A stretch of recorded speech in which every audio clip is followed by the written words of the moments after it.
I després de les notícies que ens ha portat Francesc de Dios, anem amb l'entrevista d'avui divendres. Entrevista que ja hem anat anunciant durant aquesta setmana, que avui tindríem com a protagonista d'aquest temps de televisió a la subdelegada del govern de l'Estat a Lleida, la senyora Imma Manso, a la que vostès suposo que també coneixen anteriorment per haver estat com a portaveu del grup del Partit Popular a l'Ajuntament de Lleida i que des de ja fa una temporada està amb una altra responsabilitat, en aquest cas vinculada a un edifici també noble dels de Lleida, però més tocant al riu. Un edifici d'aquests que serveixen últimament, i també durant molts anys, com a cloenda de les manifestacions. Senyora Manso, bona nit. A tothom. Està animada, no?, aquests dies a nivell de manifestacions. Totes acaben a la subdelegació del govern. Sí, un dia vaig dir que això és com una ruta turística, no? Totes acaben a la subdelegació del govern, però gràcies a Déu tenim els Mossos d'Esquadra, que la veritat que estic molt contenta perquè estan fent molt bona feina i la veritat és que no he tingut últimament cap percança perquè han acordonat la zona els dies que han vist que la cosa se complicava i la veritat que estic molt agraïda als Mossos d'Esquadra per la feina que estan fent en aquest sentit. I a la subdelegació del govern, ja que parlem de la subdelegació del govern, m'agradaria dir que l'altre dia vam presentar un llibre al Saló del Tron. El Saló del Tron és un saló molt bonic que hi ha molts ciutadans que no coneixen. Jo, quan vaig arribar allí i vam fer la meva presa de possessió i vaig veure allò tan bonic, vaig pensar quina llàstima que la ciutadania de Lleida no visualitzi no solament el que se fa a la subdelegació del govern, sinó el que hi ha dintre de la subdelegació del govern, perquè la veritat és que és molt bonic. Vam començar presentant un llibre que ho va presentar el Col·legi de Gestors Administratius sobre un tema d'estrangeria, però això és l'inici d'un cicle d'obertura de la subdelegació del govern a Lleida. Llavors, les organitzacions que vulguin fer algun tipus de conferència o presentar algun llibre, si es fiquen en contacte amb nosaltres, les cedirem molt gustosament, perquè quan se fan aquestes conferències, l'important és que la gent de Lleida, la ciutadania, ve a aquestes conferències i aprofita a aprendre amb la conferència i, a més, veure aquell meravellós edifici neoclàssic dels anys 50. Això me pot donar peu per una d'aquestes preguntes que, si té les mateixes conseqüències que va tenir quan li vaig fer al president de la Diputació, es pot muntar una d'aquí a Roma. I és que, quan vam parlar de l'Ajuntament i el tema de les bodes, no sé si recordarà que la possible utilització també de la Diputació per celebrar també bodes. Home, jo no sé si és el cas de la subdelegació del govern. Anem poc a poc, perquè en aquest moment tinc moltíssima feina. Com a edifici noble, eh? Sí, però qualsevol cosa d'aquestes que se fica en marxa requereix un estudi, requereix un temps. Vull dir, a mi m'agrada fer les coses a poc, perquè a poc és quan les coses se fan bé. No m'agrada engegar un munt de projectes i després no puc acabar ningú. Doncs, si és possible, o pot ser probable, doncs ja té una idea més, allò de dir... Sí, ho apuntaré. Tinc moltes idees, ho ficaré a la cola. Si no la tenia aquesta, jo ja li suggereixo la possibilitat. Molt bé. Bé, doncs entrem en matèria, perquè aquesta setmana, i pels temes que d'alguna manera té una relació directa a la subdelegació del govern, aquesta setmana s'ha commemorat el 38è aniversari de la posada en funcionament de l'Acadèmia General Bàsica de Suboficials de Talar. Evidentment, quan diem la paraula Talar i Acadèmia General Bàsica de Suboficials, de seguida tothom para orella perquè ja és evident que s'ha travessat una situació molt delicada sobre la seva continuïtat o no, el que ha suposat o el que pot suposar el seu tancament per la comarca. Bé, vostè ha estat allí i suposo que des d'allí haurà pogut viure en primera persona el pàlpit del que sent la ciutadania, i no tan sols la ciutadania, sinó els professionals que estan treballant també a l'Acadèmia General Bàsica. Doncs bé, he estat diverses vegades, perquè, malgrat porto molt poc temps, la primera visita, una de les primeres visites, abans que esclatés tot això, va ser precisament a l'Acadèmia Bàsica de Suboficials de Talar, perquè era un lloc que era bonic i jo, a més, volia saber quina influència tenia a la comarca aquesta instal·lació. Ja vaig anar.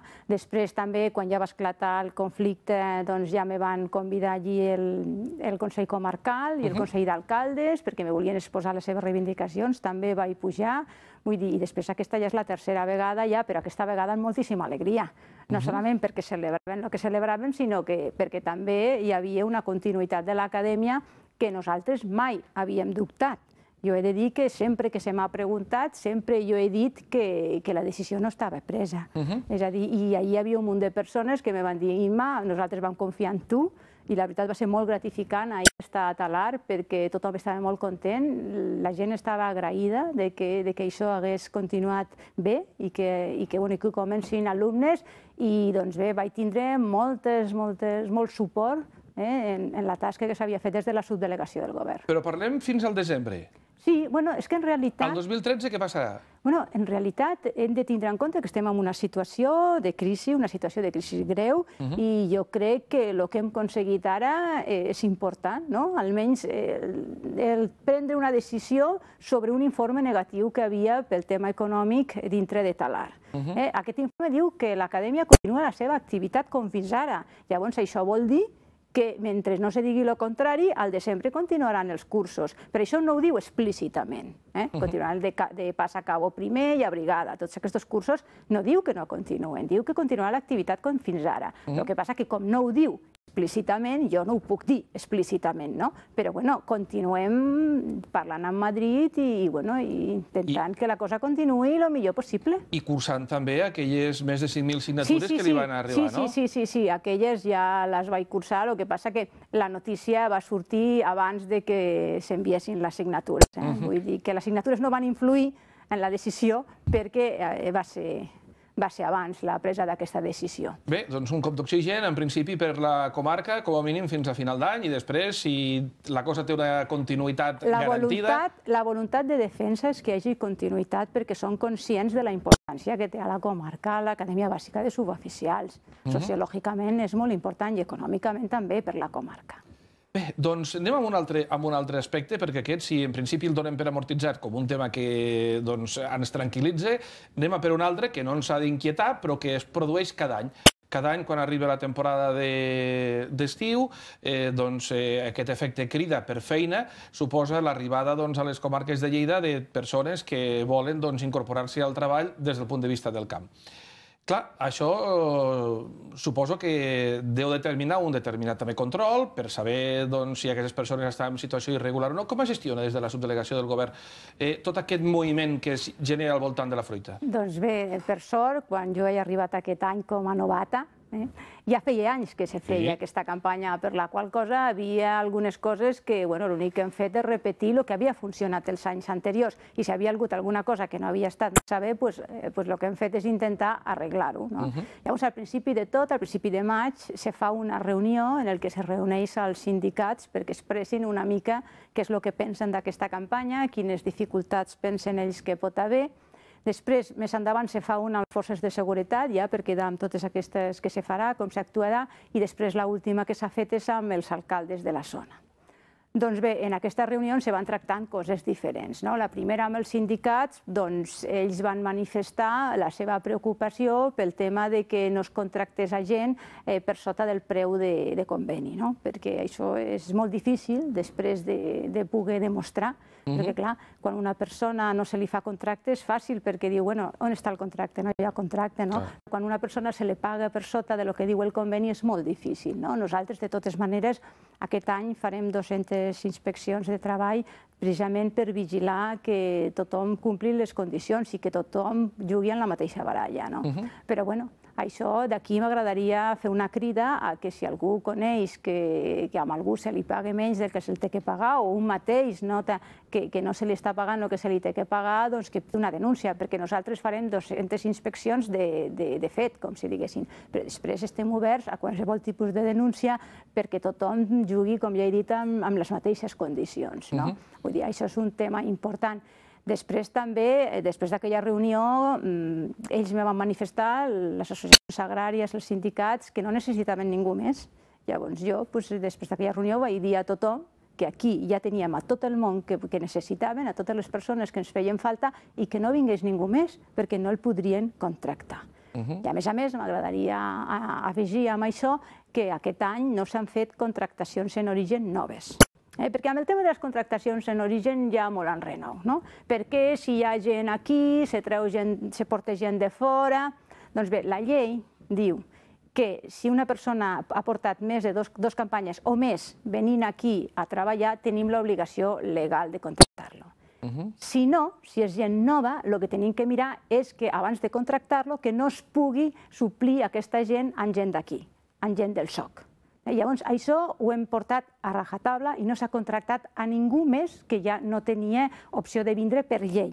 Perquè, clar, també hem de tindre en compte que hi ha d'haver un equilibri entre l'atur, però també entre els pagesos, que també, si algun any han portat aquí algunes persones a les quals les han format i ja porten potser 7, 8 o 10 anys venint aquí, doncs és lògic que aquesta gent, aquests pagesos, vulguin contractar amb aquestes persones. Que és el que es deu donar, no? Que ells prefereixen aquest tipus de gent, no? Aquest que ja tenen ensenyada, i perquè és gent que coneixen, no perquè siguin de fora, sinó perquè qualsevol persona que té un treballador que li està treballant bé i que potser porta 10 anys venint a treballar, és lògic que vulguin aquesta gent. Però gent nova, de contractacions noves, en origen, no permet. És més, jo una la vaig denegar i em sembla que presentarà recurs perquè, vull dir, jo vaig dir, no, primer aneu al SOC. El SOC els va enviar 140 o 160, no me'n recordo, persones i van dir que no havia cap que compleixi les condicions i volien 12 persones. Llavors, clar, a mi això no em cola. Llavors, vam estar analitzant i és que resulta que ells havien demanat unes condicions al SOC i quan aquestes persones anaven a l'entrevista les demanaven unes altres. Clar, vam denegar. Vull dir, vam denegar perquè la situació és molt greu. Llavors, aquestes persones que diuen per què venen gent de fora? No, no venen gent de fora. Aquest any no ha vingut ningú. Vull dir, perquè crec que és important. I d'aquesta gent que ha vingut i que no trobarà feina, com s'està gestionant també? Perquè aquests dies s'han visualitzat, com a mínim és el que es visualitza, no? Aquesta situació d'identificació de persones al centre històric de Lleida i assentaments que diuen que ja s'estan mig ubicant, en fi. Això serà complicat o no? No, això va ser el motiu de la segona reunió. Per això dic que ho tenim tot molt estudiat, que va ser amb les forces de seguretat. Nosaltres el que vam dir és que faríem com s'ha fet cada any, a part de fer les inspeccions aquestes de treball que se fan conjuntament amb la Guàrdia Civil i els Mossos d'Esquadra, se fan més o menys el 50%, perquè els inspectors en molts casos tenen que anar acompanyats d'alguna forma de seguretat, a part que se farien identificacions. Ja fa temps que s'estan fent identificacions per part de la Policia Nacional al centre històric. Ja fa temps, per això és per una petició que van fer els veïns de la zona de la seguretat que havia. Jo vaig dir, això no és competència meva, jo l'únic que puc fer és que es facin uns controls de demanar papers, perquè això també fa una visió dissuasòria. Si veuen a la Policia Nacional, malgrat que no sigui la nostra competència, sinó que estan fent la seva competència, que és demanar papers d'estrangeria, doncs vulguis que no, ningú trepitjarà amb drogues si hi ha aquesta gent passejant per allí. Vull dir, o sigui que ja fa temps que s'estan fent més controls, però ara amb la campanya de la fruita, jo el que vaig dir és que aquests controls se farien encara més, i s'ampliarien els que se feien al centre històric amb uns altres puestos. Se va fer el dia 23 a Serós, se va fer una i se va identificar 35 persones i les 35 eren legals, perfectament legals. Després, ahir, se va fer una al centre històric, en la qual se van fer 45 identificacions, de les quals 40 eren persones que tenien els papers en regla i després va haver 5 que havia problemes. 4 se'ls va demanar que passessin per la comissaria perquè resulta que les dades no eren correctes i un és d'aquells casos que no podem expulsar.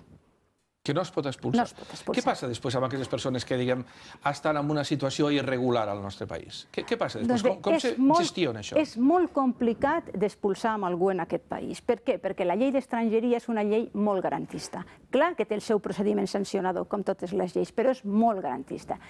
Jo li voldria dir que dels 159 expedients d'expulsió que se van fer l'any passat, s'han expulsat 39 persones. És a dir, és molt difícil. Per què és molt difícil? Perquè quan trobem una persona que està en situació il·legal, el primer que se fa és veure aquesta persona si té antecedents, si és una persona conflictiva, si és la primera vegada que se'l troba sense papers. Llavors, si és la primera vegada, a aquesta persona se li fica una multa, que pagui la multa i llavors se li diu que té que regularitzar la seva situació. Hi ha molts d'aquest tipus, que és el tipus de gent, per exemple, se fa una redada en un prostíbul i es troba a senyores allí que no tenen la documentació arreglada. En aquests casos són persones que no són conflictives, són persones que moltes vegades tenen família, tenen fills, doncs a aquestes persones se les fica una multa i se les diu, a veure, però si se fa algun tipus de control en què se troba gent que té antecedents o gent que ja sabem que tindrem conflictivitat social perquè no està arrelada, llavors en aquesta gent el que se li fa és la proposta d'expulsió.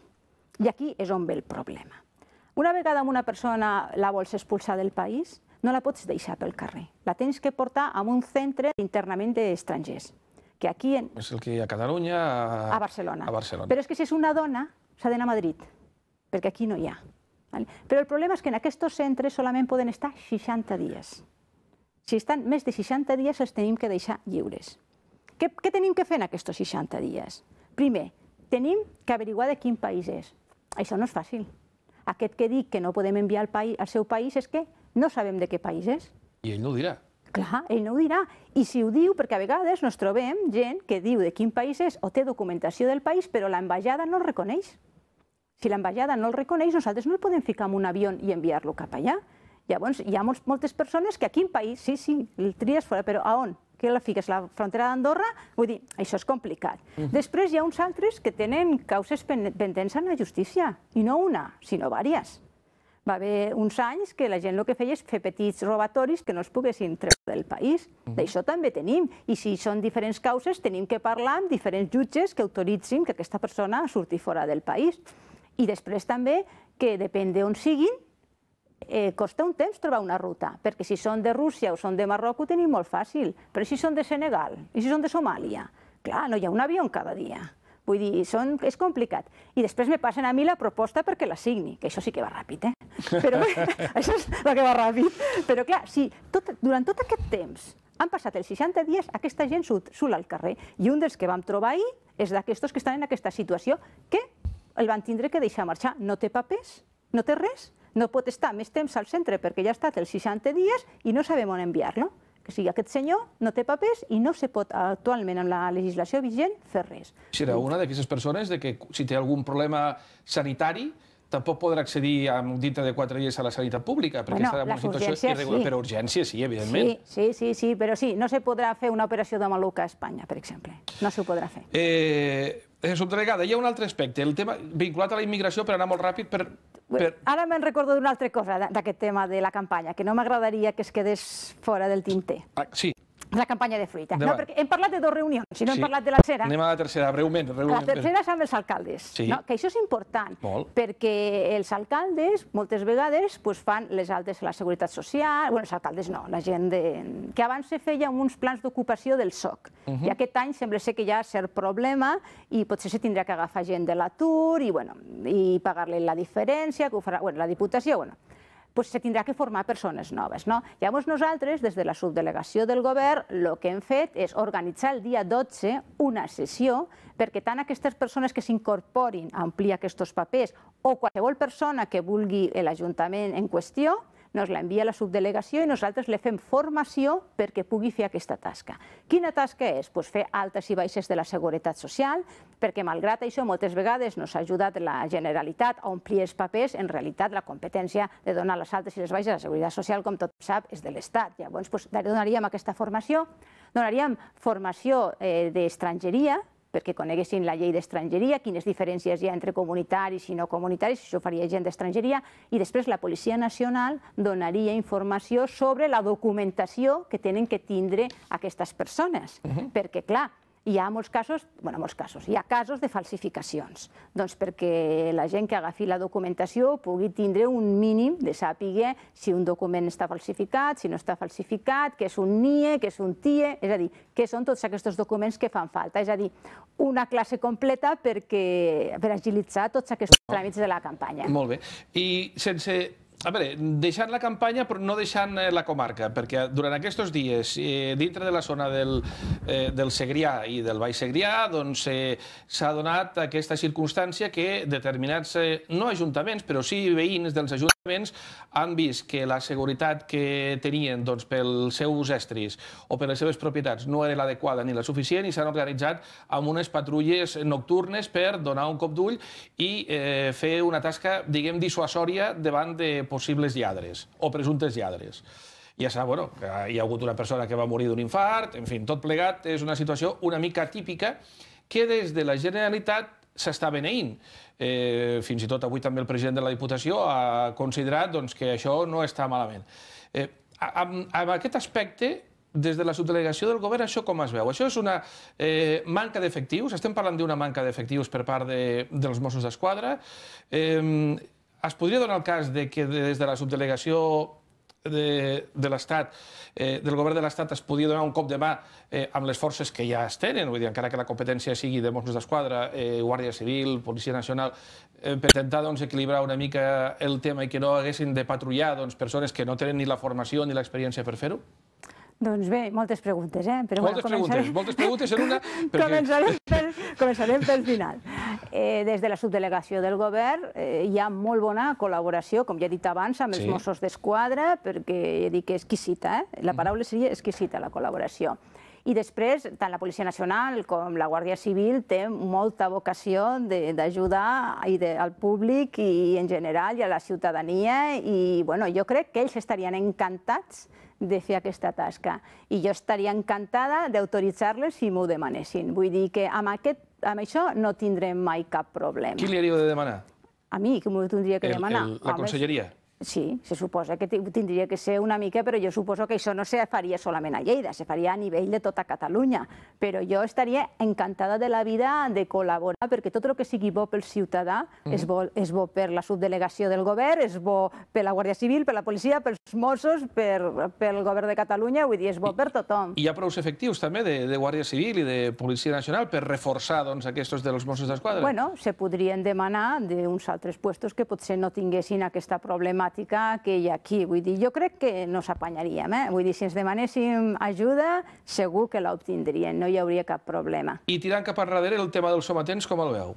Home, jo els sometents ja ho vaig dir i ho he dit algunes vegades, jo veig que això que has dit de tu d'un cop d'ull, això és la seva tasca. Ells són element estratègic, i element estratègic és el que proporciona informació. Jo crec que els sometents, si són portadors d'informació, tant cap a fora com cap a dintre, què vull dir amb això? Que ells són un element estratègic en el sentit que ells coneixen molt bé el seu territori. Fan la tasca, ara que no se me malinterpreti, de la Guàrdia Civil que havia al poble, que coneixia tothom del poble. El que passa que ells, sobretot, que quedi clar, solament en funcions d'informació, no la Guàrdia Civil amb la seva part d'intervenir, no. Doncs la parella de guàrdies civils que havia abans en un poble se coneixia tothom del poble. Una mica, aquesta tasca és la tasca dels que jo crec que tindrien que fer els sometents, perquè si una persona, si un sometent ve alguna persona que no és del poble, de seguida sap que aquella persona a aquella hora en aquest puesto no ha de fer res. Llavors, de seguida, podria avisar als Mossos d'Esquadra, que són els que tenen la competència i ho tenen que fer. Però com a element estratègic de donar informació que potser els Mossos no arriben, jo crec que no tenen preu. I jo crec que això ho tenim que fomentar. Això per un costat, és a dir, informació cap a fora, cap a les forces de seguretat, però sempre informació, sense intervindre. I després, cap a dintre, és a dir, aconsellar als pagesos i a la gent que està dolguda perquè li han robat alguna cosa, de dir, escolteu, no agafeu pals, no agafeu escopetes, això no es pot fer. Vull dir, jo crec que tenen una responsabilitat doble d'informació cap a fora i cap a la gent que està molt enfadada. Estem entrant en els últims minuts i anda que no queden temes, però un sí que el tocarem, el tema d'infraestructures. Avui hi ha hagut, malgrat que no tingui que veure amb infraestructures, una bona notícia, perquè el ministre d'Hisenda ha donat a conèixer que les comunitats autònomes han fet els seus deures i hi ha hagut, diguéssim, un zero en quant a mantenir el tema despeses i ingressos. Catalunya fins i tot ha tingut un petit superàvit de 800 milions d'euros. Però, clar, a nivell d'inversió, això és el que hem de saber. Si Lleida, durant tot l'any ens quedarem només amb aquesta autovia de 10 quilòmetres, allò de dir si amb això en tindrem prou o realment s'està treballant perquè, bé, per part de l'Estat, ja que s'ha criticat tant que no hi havia inversions a Catalunya, puguem tenir, que es noti, que es visualitzi. Doncs bé, jo tinc una bona notícia, que a més és una aposta personal, que és el cap de demarcació de carreteres de Catalunya, és una persona de Lleida, és el Joan Barrios, que és un enginyer de camins, i jo crec que això és una bona notícia. Vull dir, va ser una aposta personal molt forta perquè hi havia uns candidats molt potents, com si diguéssim, hi havia gent molt bona per ocupar aquest lloc, però clar, va ser una aposta forta perquè jo pensava i penso que a part de ser una persona molt ben preparada, que tindre de cap de demarcació de Catalunya una persona de Lleida, normalment sempre se tira una mica cap a on ets, no? I això és una bona notícia. Vull dir, ara ja tenim un fil molt directe amb Barcelona a l'hora de parlar de temes de carretera i ja en Madrid, com sempre hem tingut, no? Però bueno, tindre gent coneguda als puestos, tothom sap que funciona. Jo li vaig posar dos exemples, però no són del PP, eren del PSOE.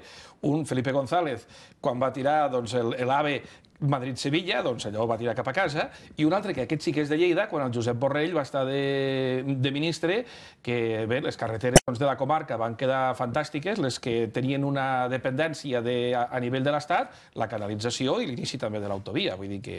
Bueno, doncs per això, ara tenim un bon aliat a Barcelona. Ara intentarem que es noti, eh? Sí, a més és una persona molt competent i vull dir que vaig apostar molt fort per ella i gràcies a Déu ha sortit bé, no?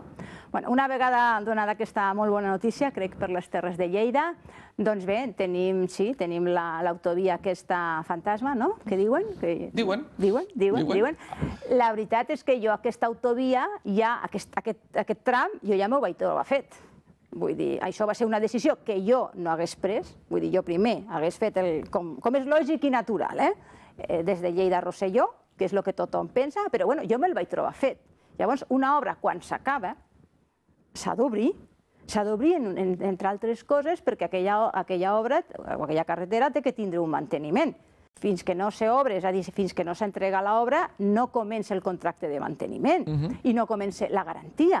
Llavors, a la garantia el que fa fent és que va corrent. En el moment que va entreguen l'obra ja la garantia corre. Llavors, el que a mi m'interessa és que passin camions, malgrat siguin pocs, passin cotxes, perquè si hi ha algun vici del ferm, si hi ha alguna cosa que no està bé, si no s'utilitza no se pot saber i la garantia va corrent. Després també, quan una carretera l'obres, dones part als Mossos d'Esquadra i també hi ha cert control sobre aquella carretera. És a dir, no té cap sentit tindre un tram terminat, que repeteixo que jo no hauria fet, i tenir-lo tancat. No, és contraproduent per tot arreu. Doncs només li cal accelerar el que hi ha entre l'autovia i... Estamos en ello. Per quan tindrem bones notícies en aquest aspecte? Bueno, en principi, partida pressupostària ja hi ha, que això és important, perquè un dels principals problemes que tenim és aquest, però bueno, estem treballant en això. Jo me deien, quan s'inaugurarà el bocí aquest de Rosselló? Doncs jo deia, a mi això, inaugurar-ho, fins que no m'entreguin l'obra, no tinc massa interès. Jo el que estic lluitant des que vaig entrar és del tram de Lleida-Rosselló. L'altre tram no m'ha preocupat en cap moment. Vull dir, i estem lluitant perquè això es faci. El que passa que les coses ja sabem que van a poc a poc. Alguna cosa més està fent també pel nord de la província, no?, a nivell de carreteres? Sí.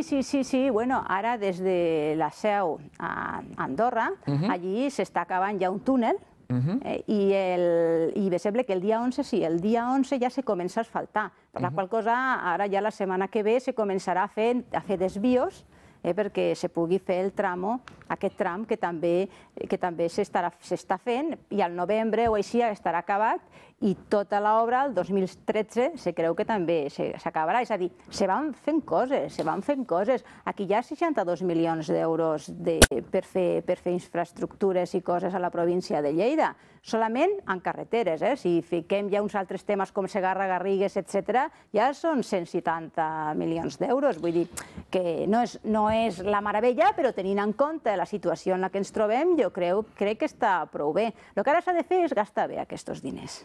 Subdelegada, molt ràpidament, en un minut tenim que ja acabar l'entrevista i sí que m'agradaria recordar un tema que ha estat notícia d'avui mateix, que és un tema fins i tot curiós, entre dintre de les curiositats, i és aquest tema vinculat amb aquest veí d'Arbeca, que se li ha trobat gairebé un arsenal, que ha vingut la Policia Nacional des de Madrid o des de Barcelona a mirar tot el que tenia allà dintre, tancs, objectes de la Segona Guerra Mundial. Vull dir, què passarà amb aquest bon home, que en definitiva és un col·leccionista? Bueno, per tindre armes s'ha de tindre una llicència, Vull dir, i si és una arma en la qual no vol llicenciar, se té que desactivar. És a dir, si una persona vol tindre una arma i no vol estar pagant la llicència o tenir la llicència, té que desactivar. És a dir, té que fer que aquella arma no sigui activa. I si no, el que una persona té que fer, com tothom fa, jo signo cada setmana unes quantes de permisos de llicència d'armes. Vull dir que la gent ho fa i si la gent normalment està complint la llei i la gent s'esmera en fer-ho i moltes vegades diuen ai, que se'm passa i ja tenen que anar i depositen l'arma a la Guàrdia Civil perquè si no això té una sanció. Si la gent normal ho fa, jo crec que la llei és per tothom. Els col·leccionistes també. Clar, molt més els col·leccionistes perquè tenen moltes més armes. Imma Manso, subdelegada del Govern de l'Estat de Lleida, gràcies per haver-nos acompanyat. Moltes gràcies a vosaltres. I la veritat és que l'haurem de trucar més sovint perquè ens queden moltes coses al calaix. Quan vulgueu, ja sabeu que aquí estaré quan me convideu. A veure si abans d'acabar la temporada aquesta, que la tenim a punt, a final d'aquest mes de juny, ens podem tornar a veure per acabar de redonir alguns d'aquests temes pendents. Gràcies per haver-nos acompanyat. Moltes gràcies a vosaltres. Fem una aturada, com és habitual, amb aquest punt per la publicitat i entrem ja de seguida amb els companys de la taula de debat d'avui. Fins ara mateix.